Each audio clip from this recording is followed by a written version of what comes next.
Pattern ఎలా cut చేశాను. ఎట్లో ఒకట్లా కష్టపడి కట్ చేసేసాను. ప్రాబ్లమ్ ఏంటి అనంటే నేను ఫ్యాషన్ డిజైనింగ్ అయితే చేశాను గానీ, గార్మెంట్ కన్‌స్ట్రక్షన్ నేర్చుకోలేదు. గార్మెంట్ కన్‌స్ట్రక్షన్ అంటే ఈ స్టిచ్చింగ్ అనమాట. ప్యాటర్న్ కట్ చేయడం నుంచి స్టిచ్చింగ్ మొత్తం ఫుల్ గార్మెంట్ ఒక అపారల్ క్రియేట్ చేసేంత వరకు అది నేర్చుకోలేదు. ఎందుకంటే నాకు అప్పట్లో అంతగా ఇంట్రెస్ట్ లేదు. పైగా ప్రాబ్లమ్ ఏందంటే కరెక్ట్ స్టిచ్చింగ్ క్లాసెస్ స్టార్ట్ అయ్యే టైంకి మా అన్నయ్య మ్యారేజ్ ఫిక్స్ అయింది.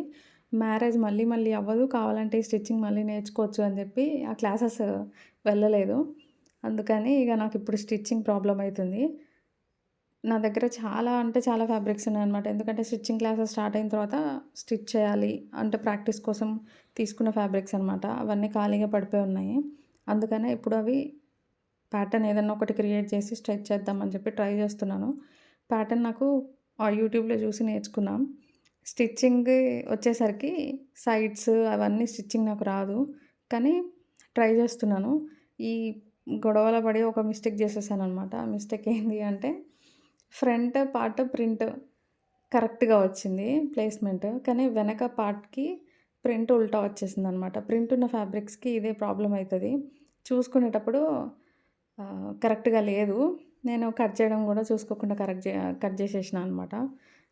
ప్రాబ్లమ్ అయితే ఏం లేదు. అది ప్రింటే గదా! ఇగ వెనకొక ప్రింట్, ముందొక ప్రింట్ ఉల్టా వచ్చేసింది. నేను మొత్తం అంతా ఎలా స్టిచ్ చేశానో నెక్స్ట్ పార్ట్‌లో చూడండి.